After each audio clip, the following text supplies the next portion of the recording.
What's up, everybody? Welcome to Move the Sticks. DJ and Bucky going to be joined by our good buddy Brian Baldinger as we look back at an incredible weekend of football. Before we do that, though, I'm wearing my App State hat today because it's just a sad day. It's been a sad 24 hours for everybody in our family, and it is really a family up there in Boone. So lost a former teammate of mine and a good friend in Shawn Clark. Was an amazing All-American tackle at App State and was the head coach there. Spent a lot of his years and time really investing in people up there in Boone, and then was at Central Florida this year as the offensive line coach, and tragically passed away over the weekend at 50 years old. Shawn's a wonderful guy, wonderful father, 2 kids. He always talked about every time we had a chance to visit. Just an unbelievable guy who's going to be incredibly missed by people all over the college football landscape and anybody who really came in contact with him. Buck, we had a chance to have him on the show previously. It was fun to kind of introduce him to you because you got kind of 2 friends and then getting a chance to see them meet each other. But and Baldy, he's an offensive lineman. Like he's your people, man. You would absolutely love him. Yeah, that's a sad day, DJ. I'm sorry to hear, man, for your loss. Yeah, it's really sad, DJ, because I was at the UCF Carolina game this weekend in anticipation of not only seeing the Tar Heels play the Knights, but look, Shawn was going to be there. Bill Belichick had shouted him out ahead of the game, talked to him post-game. And so just sad news. You talk about 50 years old, so much life still ahead to live, and then really the kids and the wife that he leaves behind. So thoughts and prayers to him, his family, to the App State family, to everyone who encountered Shawn, because he was such a great dude.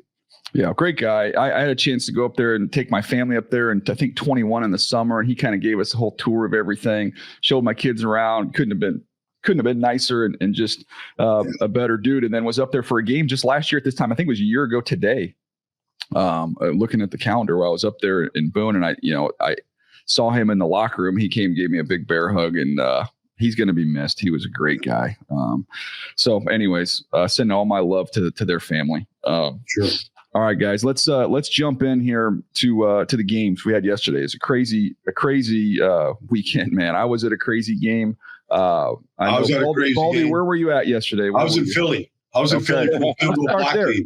start there. Go for it. Yeah. Well, I mean, honestly, like the Eagles couldn't have. It was a tale of two games. I mean, they couldn't have been worse in the first half. They literally couldn't function as an offense. They lost Lane Johnson early in the game. They went to Matt Pryor. Jared Verse just used him a couple of times. They ended up getting a fumble, knocked out of Jalen Hurts' hand. They recovered. I mean, they scored 26 straight points. I mean, they got complete control of the game. Fred Johnson went at right tackle. I mean, locked down everybody he went against. And all of a sudden, the protection got better. They had to throw it. For the first time all year, they had to throw it, and they threw it. And A.J. Brown went after every single corner that tried to take him on. But, it was Devontae Smith catching the game winner. But even that didn't win the game, because the Rams came right back down. And they blocked 2 field goals in the last 4 minutes. The last one by we saw Jordan Davis. But Jalen Carter blocked one before. Right, it was middle block, right over the left guard. They both backed him up. The first block by Jalen Carter, Jordan Davis could have blocked that one as well. And that's really the story for the Eagles defense is Jordan Davis, because we all recognize the talent that he had coming out of Georgia, and we just didn't see it. He didn't stay on the field long enough to really make an impact. And I remember, DJ, his agent hit me up after the season last year, and he played 13 plays in the Super Bowl. He really had no impact. And he said, Baldy, I know you've been hard on Jordan, and I had been, but it wasn't personal. It's never personal. I just said, he's not in good enough condition to stay on the field to impact these games. He said, Jordan's he's going to come in shape this year. And he did. He lost 30 pounds. He's on the field. He's impacting the game. He's their best defensive lineman right now. He won the game for him yesterday. It's a chip shot field goal, and it gets blocked for a touchdown. And the Eagles somehow pull it out of their hat. But the offense woke up. The defense did their job in the second half. They got to Stafford. And they overcame just a dreadful first half of football where literally only in Philadelphia could you be undefeated world champs and be booed. They go in the locker room at halftime. I mean, it's 65,000, and they're all letting it fly out there. And I'm like, only in Philly. Baldy, there are a couple of things. One, Jordan Davis speaks to what we always have talked about. When Vic Fangio joined, I heard that they ramped up the conditioning because previously maybe they didn't put a priority on, particularly the defense, conditioning, running to the ball, doing those things. So Jordan Davis responding in kind, to me, that tells you everything that you need to know about how the conditioning part impacts the play and the performance of a player. The other part, and this is, I guess, a thing around the league, these field goal blocks. Baldy, I've never seen the game impacted on field goal blocks as much as we've seen of late. And I don't know if it's a schematic design, if it's more time on task, if we're taking it for granted, but we are seeing blocks on field goal PATs at an alarming rate. You know what's funny about that, real quick here, DJ, before you jump in? Like literally almost simultaneous to Jordan Davis blocks, Will McDonald blocks one for the Jets, takes it back for a touchdown to give them the 27-26 lead. Baker finished it. But, I mean, it was almost like if you were watching these games in real time on a big screen, you'd see block, touchdown, almost at the exact same time.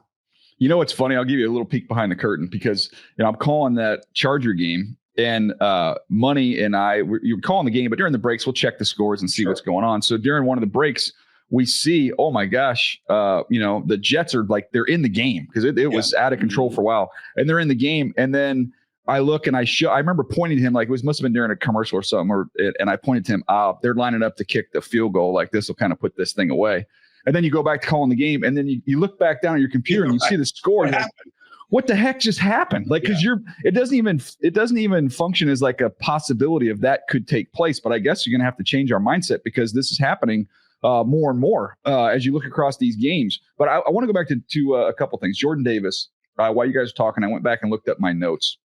So Jordan Davis, when he was coming out, remember, he was 6'0", 6'3", 341 pounds, ran a 4.78. He was my 11th overall player. He played the 1-tech, 3-tech. He's got a quick first step. He can a little slap rip TFL. He plays aware. He's block aware. He's got range versus the run. He can walk centers back with power. The biggest question, gas tank, question mark. So that was the whole thing, Baldy. That was the whole thing. He just had to get himself in playing shape, and it looks like he's done that. So two things. One, Bucky, you can jump in on this because you know Dexter Lawrence, your dad coached him. But Dexter Lawrence had the same issue his first 3 years with the Giants. And he couldn't stay on the field. He wasn't impacting the passing game. And Wink Martindale really challenged him a couple of years ago, and he became like a real dominant player. And I talked to Jordan Davis before the game. Anybody that knows him or have met him, he's a great kid. He's very articulate. He's very self-conscious. But the thing that's amazed now, DJ, is he's had 3 great games in a row, and he won the game for him. Mm-hmm. It's unbelievable what that does to a young kid's confidence. For a long time, 3 years, he's the reason why, he's not on the field. He's not changing the game. He's not living up to the first round pick. He's not living up to the 11th pick in the draft, all this stuff. And all of a sudden you start making these plays and it's because of you. He's a completely different kid right now. Yeah, that's fun to see, Buck. That is fun to see. I want to go on the Rams side because I do think out of this loss, I think there's some confidence for them that can be built in terms of being a legitimate title contender. They felt like last year when they played the Eagles, they let one slip out of their hands that they should have been the team that played in the Super Bowl and won the Super Bowl and those things given how they played. But the fact that they were able to dominate the Eagles early, they were able to run the football successfully early. They were able to go toe-to-toe with the champs. Man, I just think this sets up for the rematch in the postseason with the Rams if they can get it on their terms in L.A. because both of those games have been in Philly. I believe that the Rams feel like when they walk out that stadium, man, this is a team that we have dead to rights. We just need to get them on our turf so we can beat them. And if we beat them, we can go. They ran the ball really well. Really well. Both Blake Corum has really come on, Kyron, both of them. I mean, they controlled the line of scrimmage for basically the first 3 quarters of the game. Well, the other thing I would say as we kind of wrap up and we'll move on here, Eagles 3 plays away from being 0-3. I mean, yes. Yeah. I mean, that's how razor thin the margin has been for them, but they found a way to win it. The last 2 points on the Eagles, and we'll keep it rolling. A.J. Brown, going back through all his stuff and watching his tape. Man, I don't know. You can compare receivers and how they are in certain areas. There's no comparison of who the physically strongest wide receiver is in the NFL. At the top of his route, you can't get through him. And then once he catches the ball, he's just a nightmare to get on the ground. And there's 2 plays where normal guys, that's a heck of a catch. You got a defender on your back. It's it. You catch on the ground over. Right. And he somehow is able to muscle his way through and pick up big chunks after the catch. So that was my A.J. Brown point. And then Baldy, last one, I'll hit you on this and you give me a quick rebuttal and we can move on. But I went back and I wanted to see Jihad Campbell had some tackle production. So I went back and I just want to put my eyes just on him. Yeah. And what I came away saying is, okay, look, nothing's perfect. There's times where he gets swallowed and walled off and those things. But I would say good advice to give to a young player, which they've clearly given to him, is, hey, just go make a mess, man. Yeah. Play fast and make a mess. And even on the pick, he gets smoked by the back when he blitzes. I think it was Kyron Williams might have caught him. But he's playing 100 miles an hour. And that to me is way better than trying to, I don't know what I see. What am I doing? I'm not sure. Just play fast and make a mess. Yeah. His partner, Zach Bond, is amazing. I mean, the interception on Devontae Adams that led to their first touchdown of the game. And I talked to him after the game. I saw him down the field, but like he just read the eyes of Stafford all the way, just jumped out in front of Devontae. He just amazing instincts for the game. Like literally, if you just put a picture-in-picture camera on Zach Bond, you're going to find the football every single play. Yeah, no doubt. All right, let's go through the 3 games we were at. So we'll go through those 3, and then we'll move on beyond that. I'll get to the one I was at, Chargers Broncos, which was a rock fight. Man, these were 2 defenses that were playing lights out. Let's start on the Denver side of things first. They have fastballs that they are bringing after you. Jonathan Cooper, big time speed. I'd have to go through. I know we can get the get off numbers, but if Benito's not in the top 3 to 4 get off guys in the league, I'll be shocked. I mean, he got off the snap a few times. He was excellent. Their defense overall played great. Offensively, the turning point for them that got the Broncos in the game was Chargers up 10-0. It's inside a minute to go in the half. They go for it on a 4th down. You're thinking they're going to run the ball, or they're going to move the pocket, try and get Bo Nix on the move. And Sean Payton dials up a shot play. They catch a busted coverage. They get a touchdown. Bam, they're right back in the game. And they ended up being in control of the game until Justin Herbert just took over at the end. But Buck, 2 things I want to hit you on. Arondé Gadsden, the rookie tight end, was awesome in this game, including the last drive where 2 key plays. He wins on a little pivot route. He wins on a slant route on that last 2 drive. He got Justin's trust. It makes 2 plays there. He was targeting him a little bit earlier in the game as well. So excellent performance. First game he's been active during his rookie season. So he steps up. And then the other one was Hampton with the unfortunate Achilles injury to Najee Harris, who had been running the ball really well. Amari Hampton is involved not only as a runner, and he's able to squeak through and pop a couple, but man, second half of the game caught the ball really well. And to combat all the different rushers and blitzes you're going to see from that defense and Vance Joseph, their answer, which they got to, Greg Roman found, was, hey, let's just pitch it out. Let's just throw the ball outside to Hampton, and he gobbled up a lot of yards. It's funny to show about 2 rookies making major contributions. One, we expected.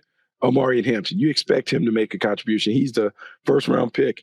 And even though they were sharing the load, him and Najee Harris, at some point you expected him to take it over and be the guy. And what you're seeing is what a lot of North Carolina people would tell me is you can't utilize him enough.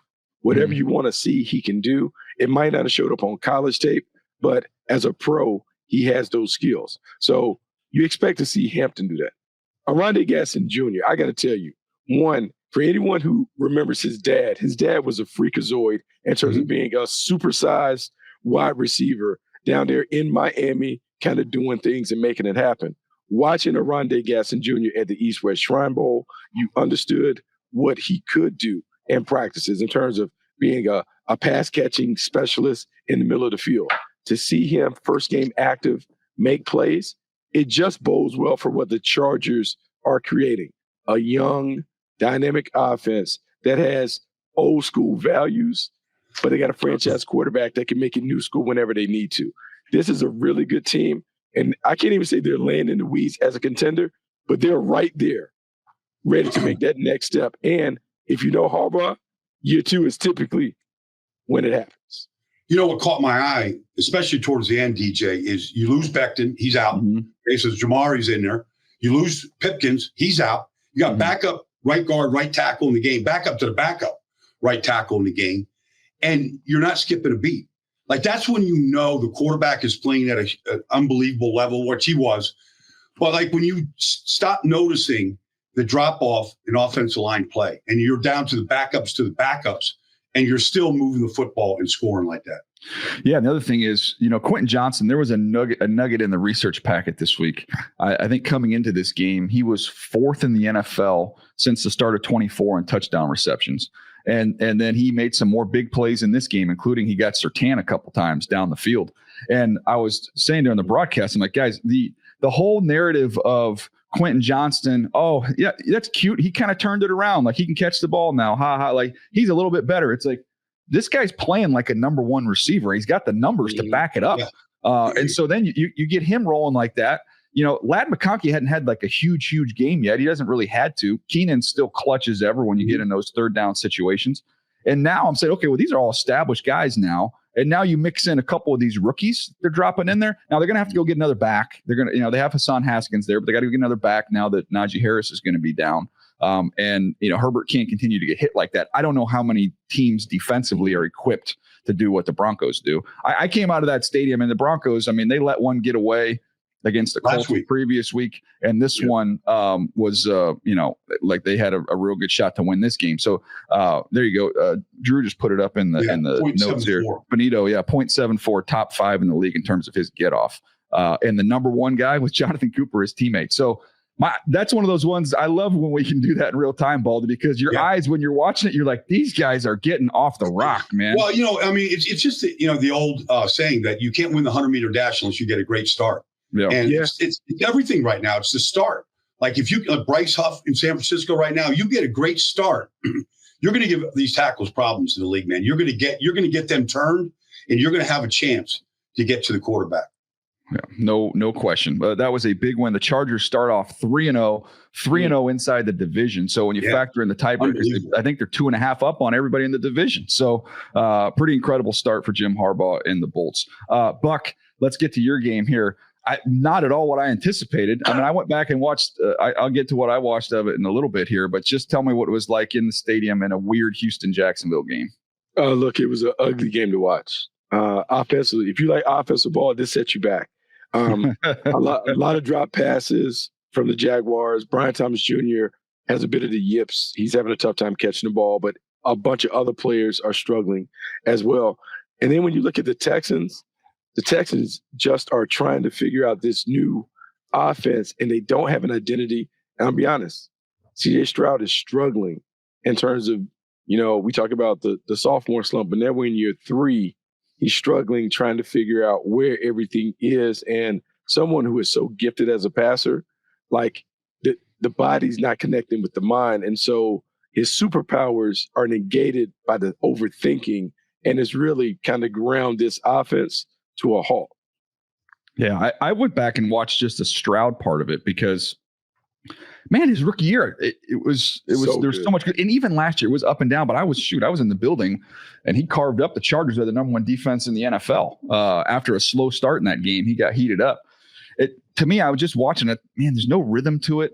I feel like every throw is pretty hard. Like, Baldy, I want to get your thoughts on this, because going through and watching all these games this morning and going through and watching the different cut-ups I wanted to peek at, one of the things I've noticed is, man, if your offense is not incorporating a lot of smoke screens, tunnel screens, quick hit, like these are not only are they, look, you get the escort screens we see out there all the time. Yeah. Like, you need to be getting, those are 6 to 7 completions a game. You should just bake in. Those are gimmies. And if they pop, they pop. If not, what they do is they work as kind of a rhythm builder for a quarterback. When you drop back and you're looking in it, everything is hard and covered and down the field, man. That's a hard way to play quarterback with all the too high looks and the shell coverage you see in this league.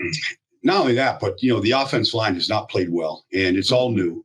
And, whether it's Titus Howard or Ariante Ursary, Lakin Thomas has been in this league a long time. He doesn't miss games, but he's not a very good player. Yeah. And, to plug him in at left guard, like they've had a problem at left guard for a long time. And you could change coaches, offensive line coach, coordinators like they have. a lot of those issues are still there. And I don't care who you are. You get hit early in these games. Like, I think that I saw Trayvon, who's having a great season, Walker. Monster. He's becoming a dominant player. He looks like a number one pick, the way physically, like he's getting after guys. Like they're not staying, nobody's staying in front of him right now. And so the quarterback gets hit early, man. Like you're going to be a little skittish. I know he got the big touchdown to Nico, but I mean, honestly, like it's been a real problem. But you got to, but to me, that comes back to my point, though. You got to have stuff baked in to control that. Like we just talked about the chart. I watched Justin Herbert get the tar kicked out of him. And then eventually they figured out, hey, we're just going to release Hampton. Like we're keeping him in. They still got us outnumbered. We're having trouble picking this stuff up. He's going to have a place to get the ball out quick. You know who did that a lot yesterday was Sean McVay. Like they run a lot of fly sweeps. They run a lot of stuff to Nakua on the outside. And they're just trying to pick up a block and go. Rather than just trying to hammer inside against the Eagles. I mean, they found different ways to run it. But I'm with you, DJ. You got to get some easy completions and just get the ball out of his hands without having to really think about it and diagnose something pre-snap. Yeah, real quick, Buck, before we move on, give me the Travis Hunter update. I rely on you every week. What was the usage? How'd they use him, and what do you do? I mean, he played a lot. He played a lot on defense. He's on the field. He's all over the place. They can do a better job of getting him the ball in a critical moment. They found it to him on like a little curl. He makes a move, dress out, and you can see the explosiveness. Mm-hmm. The problem that they're having is there's a lack of confidence because they had so many drops in the game that now the quarterback is pressing, trying to figure out who I can trust. And so Brenton Strange was the guy that he could rely on. Travis Hunter, I would say, would probably be second in that group. I think going forward, you'll probably see a shuffling of the deck when it comes to the pecking order. But I think Travis Hunter will start getting more balls.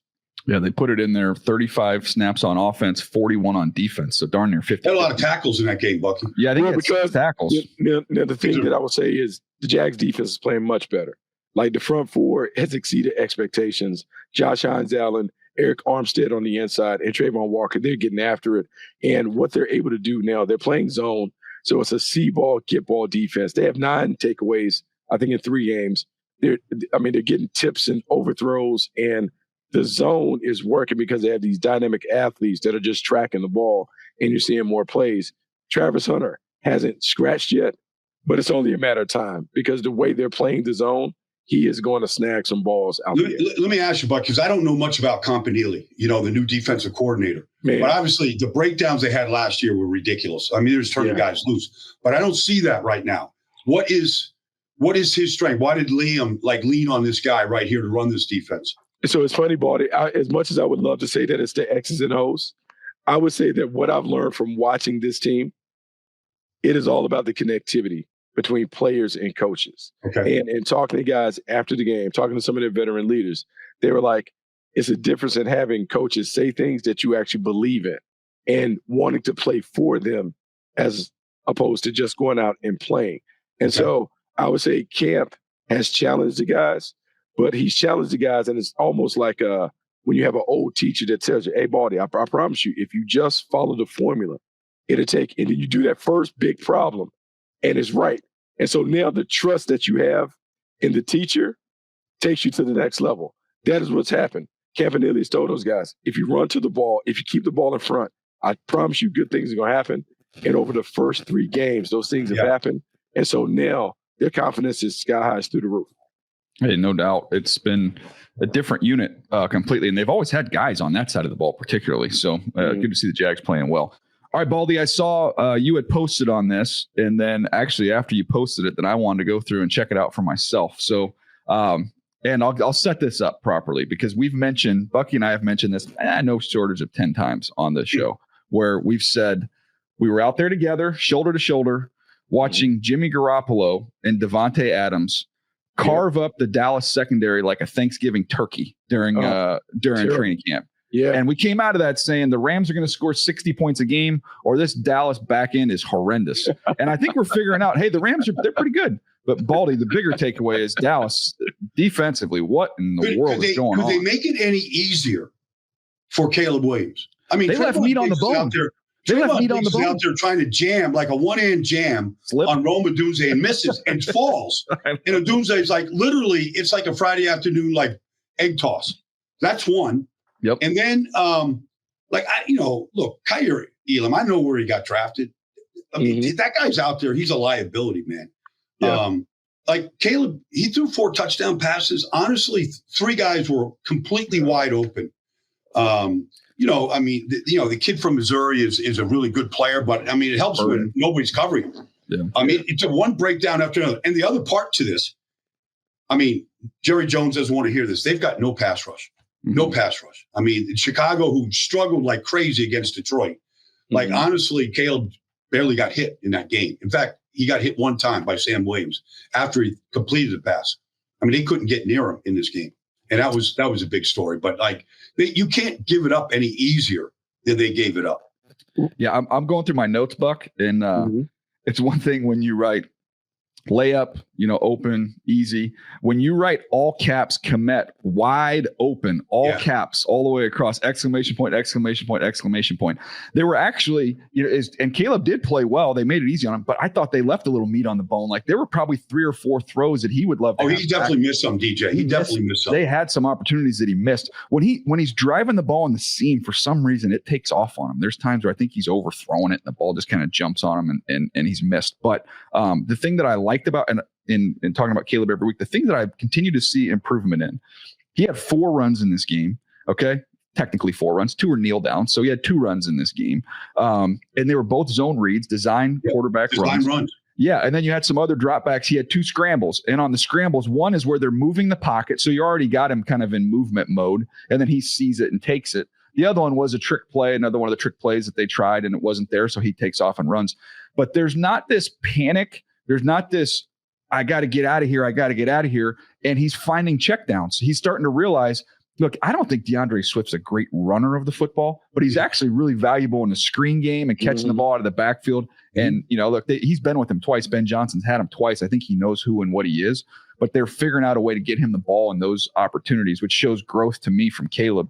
But that was, hey, look, if you can just start with the simple things, let's hit guys when they're, butt naked, wide open. He's doing that. Let's not just try and, make some incredible scramble play on every single drop back. He's doing a better job of that. And he's finding his outlet. He's finding his check down. Buck, those are 3 tangible ways we can say Caleb Williams is shown growth and getting better. Yeah. And I think it was the perfect storm playing the Chicago Bears. The Chicago Bears are simplest. Playing the Dallas Cowboys. Yeah. Matt Eberflus is simplistic by design. They made Tampa 2. They're not going to do a lot of disguise. It's going to be very easy for them in terms of seeing what they're doing. The picture's not going to change a lot post-snap. And then it's a matter of, are you disciplined enough to take what's available?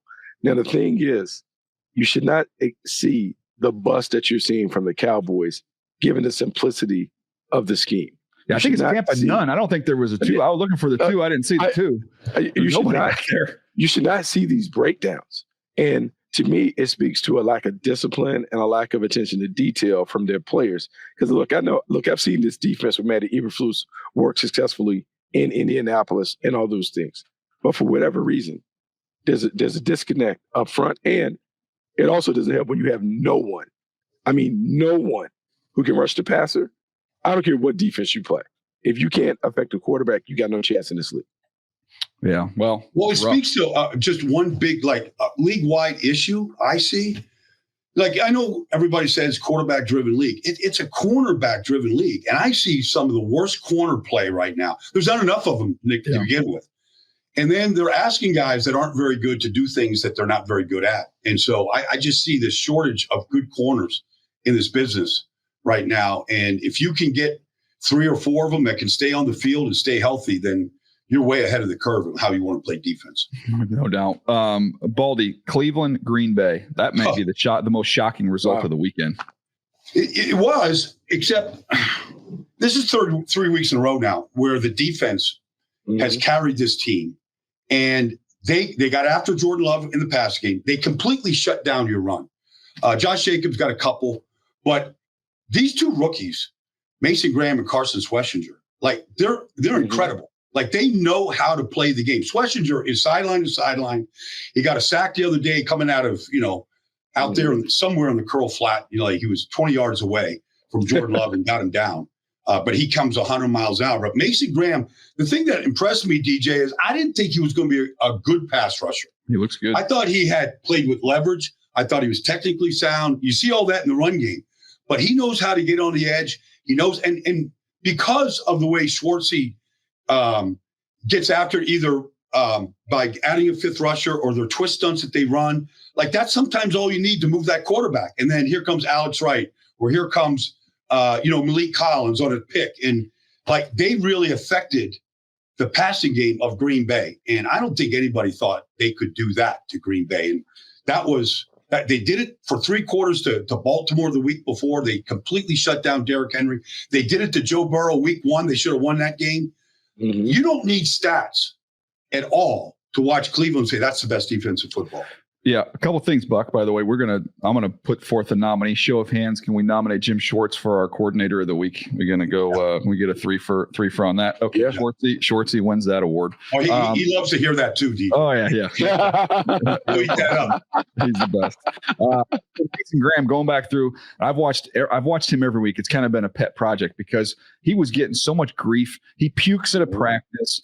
And then in the preseason, he gets flat backed by I don't know, maybe it was Trey Smith or whoever in one play. And it's like, oh, so now we have a verdict on a guy that thought we all agreed was a really good player at Michigan. So I've watched him each and every week. And then watching going through this week, he had 4 pressures. He's got an innate feel on games. Like when you run games, that's not, everybody says, oh, it's just simple. No. There's a feel and a technique to that. He's very good at it. That he's that wrestler, so he plays with the leverage. He's got that little push-pull, little snatch move. Yep. He's got such upper strength and core strength that he's able to get guys off their skis a little bit. And then all of a sudden you look and he beats you with just a pure get-off, and he's just ripping through and getting pressure that way. Against the run, everybody knows he's, because of the wrestling thing, front side leverage, no problem. He's winning backside with quickness and making plays on the backside, beating cut off. Can't cut him off. So he's been awesome. And I was thinking about this trade, Buck, from this standpoint. Do you remember the Stafford Goff trade? And the whole thing was, okay, Detroit's trading Stafford for for draft picks because they want to get younger. And then there's Goff. Like it was built. Goff was kind of the other piece. Whereas, and then Cleveland was, hey, we don't have our quarterback, so we're going to trade this pick with Travis Hunter available for draft picks. That's kind of and then they end up getting Mason Graham. Like I feel like Mason Graham and Jared Goff weren't the key components of those trades. And in some ways it's like, well, hold up, let's pay attention here. Jared Goff obviously is huge with the Lions and their success. Mason Graham, that's the cherry on top because they're going to have 2 first-round picks next year.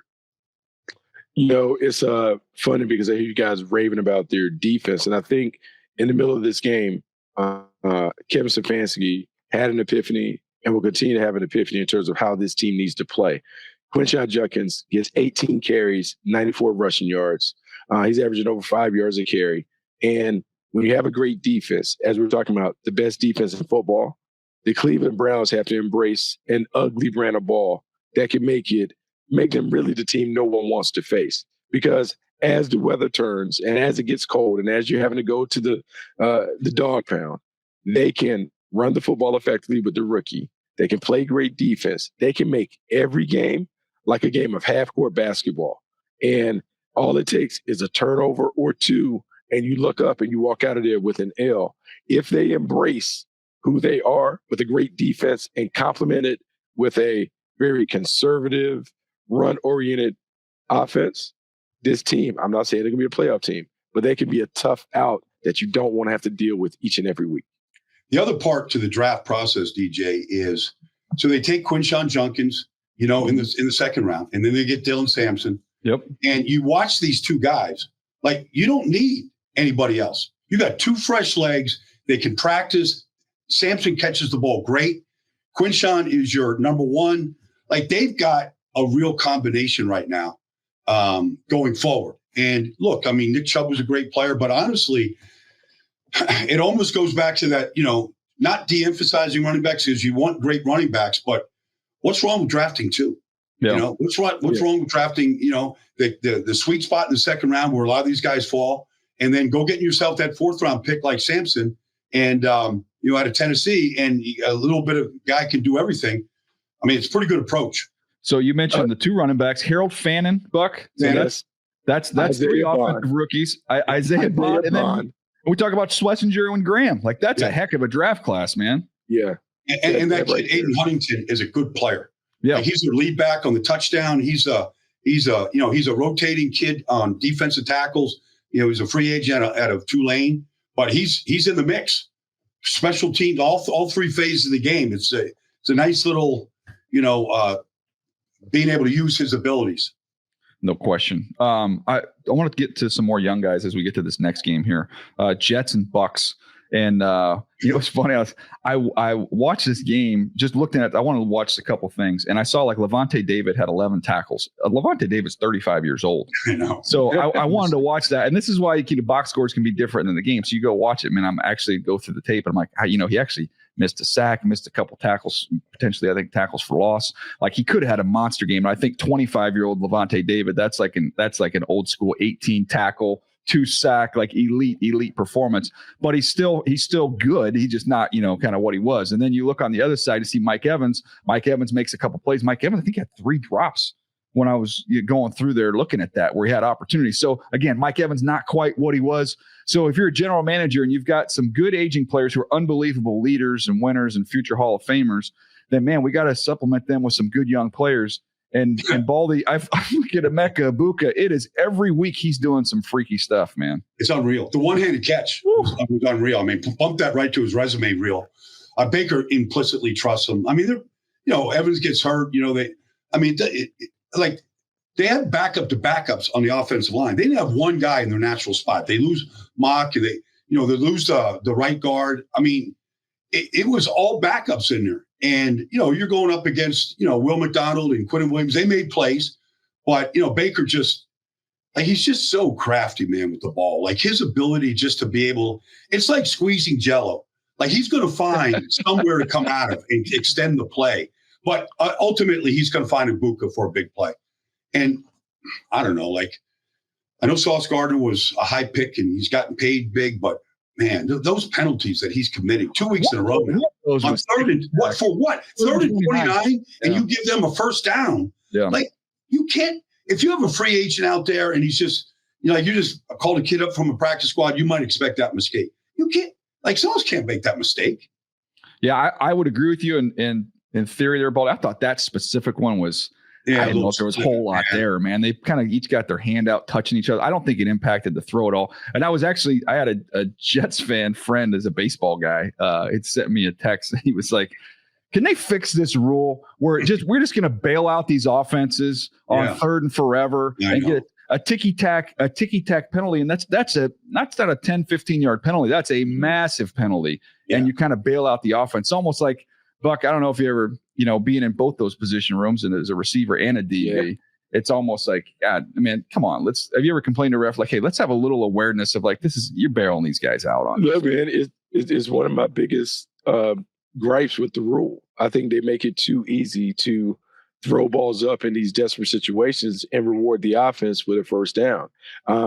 Look, Sauce Gardner has to be aware. Sauce Gardner's played at an all-pro level. He has to play better, given the money, the compensation, and the expectation. But he can't put his team in that situation. As I go back and I look at the Bucks, man, Baker Mayfield, 3rd week in a row, game-winning drive, finishes in the final minute, making a strong case for the MVP. And I think we've said this. When we look at him, we look at Daniel Jones, we look at some of these other quarterbacks, man, you can't give up on a quarterback too soon. It's the right environment, scheme, player, supporting cast, all those things can really help a player find his role. And I think Baker Mayfield in Tampa, and best version of Baker that we've ever seen. And it's only going to get better as they continue to believe in him and empower him, not only on the field, but with the people that they put around him to really complement his game and allow him to be at his best every week. Baldy, can I ask you a question on this real quick on that point that Buck just made? So talking with personnel guys around the league, and we're early in the college season, but there hasn't been, Mendoza's played well at Indiana, but there hasn't been anybody that's just wowing anybody from the quarterback standpoint. So one of them asked me, hey, who do you think will emerge? Who do you think will be that guy? And I said, I don't know, man. You look around the league and now you see Daniel Jones lighting the world on fire. And we've seen Sam, we've seen Baker, we've seen Gino, we've seen all these guys. So I kind of I wrote it down like this. If we're looking at the maybe a recycled quarterback, new opportunity versus a draftable quarterback. If we just did these three categories, age, well, these guys you're getting recycled are still young guys. They've been pushed through the system, and they're still 25, 26 years old, in some cases younger. So the age is not really different. The talent level, well, they were both viewed talented enough to be first-round picks. So that's somewhat similar. So then we get to the third column, the risk. Well, no risk. There's no risk. I mean, Baker. So why wouldn't you lean in that direction? Well, I mean, and just to throw the next name out there is Carson Wentz. Yeah. I mean, Kevin O'Connell traded Sam Howell away for a reason. He was like, Carson Wentz is sitting on the couch.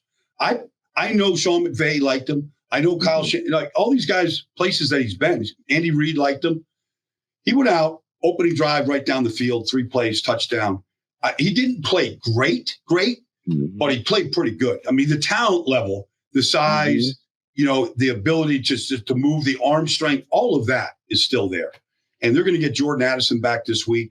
It was like they can win games with Carson right now. Mac Jones played very well 2 weeks in a row. Yeah. I mean, here we are.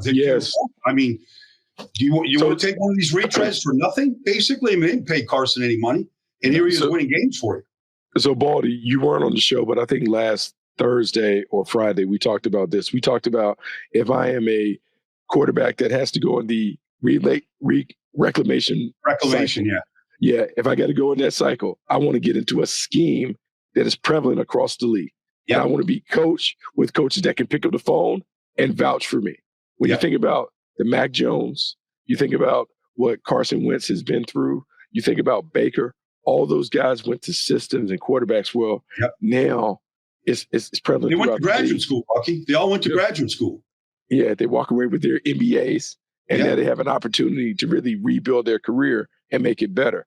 That is the move that I think everyone should be looking for. I am shaking the trees trying to find the next young cast-off quarterback that I can rebuild and repair and make into a solid starter. It's not only getting coached by those guys, Baldy, it's like you're learning a language. Like, okay, he already speaks my language. He's been with the guy that runs the same exact stuff, and terminology is very similar to what we're doing. But if you're looking, the school that you're going to, let's say the Sean McVay school, Baker Mayfield gets, traded on a Tuesday. On Thursday, he's starting and winning a game.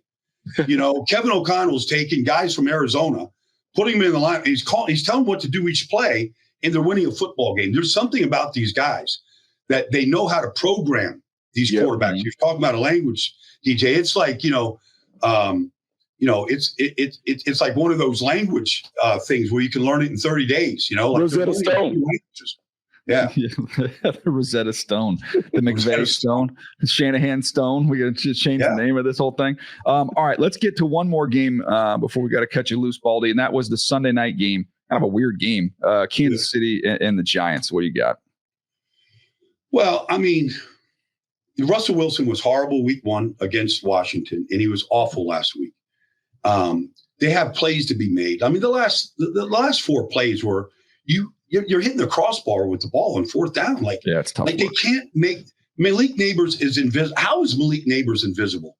Like, it's just hold on, Baldy. Hold on. I'll tell you exactly how. Okay. I went through and looked at his targets because I was like, I don't know how this guy is not a factor.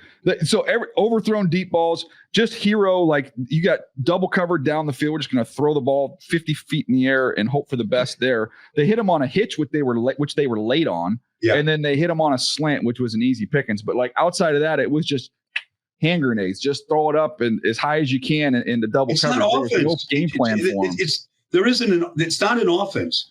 And you could call the design is bad. The quarterback can't see. Last week Dallas gave him vision. They have no pass rush.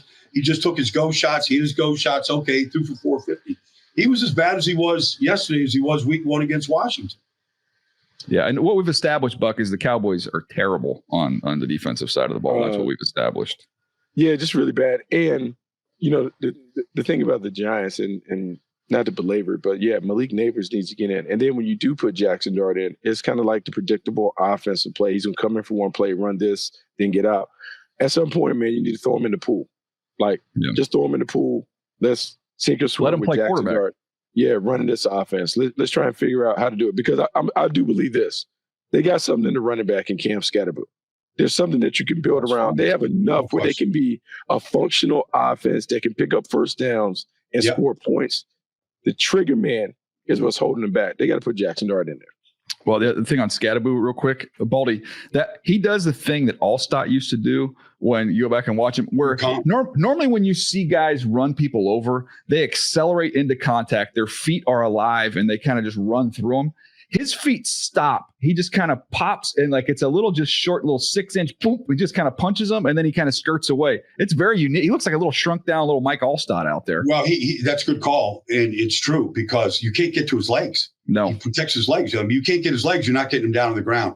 Real quick before I run here, watching Isaiah Rodgers of Minnesota play this weekend, from the pick six to start, the fumble recovery, like that guy was probably the second best corner in Philly right now, and Minnesota picked him up. And Brian Flores just knows how to use these chess pieces. But what a performance by Isaiah Rodgers yesterday. Vikings and Steelers, they led the league in takeaways a year ago with 33. They both had 5 yesterday, and they both the Vikings blew them out, but the Steelers needed all 5 because their offense still is a real challenge. Yeah, we'll hit on the rest of those games tomorrow. Baldy's been great with this time. By the way, the Chiefs side of that thing, when they needed it in the second half offensively, they came alive a little bit. Defensively, they were excellent. I think that was a good, hopeful sign for them, but I'm not going to read too much into it. Let's see next week, Baltimore Ravens, Kansas City Chiefs. We'll be talking about that next week. Okay. So looking forward to that one. All right, guys. Hey, Baldy, you're the best, brother. We appreciate you, man. Have a great week. We'll see you next Monday. Right. You bet. All right. All right, Buck. That was a fun one. Getting a chance to catch up with Baldy and rip through those games again. We will hit the games we did not touch tomorrow and roll through those ones. But what a wild weekend of football, man. DJ, the league continues to let you know that it's a one-score league. No matter how bad you think a team is, no matter how good you think a team is, it's always within 8 points. And it's about playing the right way or whatever. It's just amazing to see the parity that exists within the league and how you have to play the right rate each and every week to chalk up these dubs. Yeah, no doubt. Fun weekend, fun show today. We'll be back tomorrow. We'll hit the rest of those games. We'll have our rookie recap and rookie draft for the next week. Quinshon Judkins going to find his way into getting picked. I can tell you that much after what he looked like. It's a good week for a lot of the rookies. Yeah, we'll revisit that tomorrow. So we appreciate you guys hanging with us. We'll see you tomorrow right here on Move the Sticks.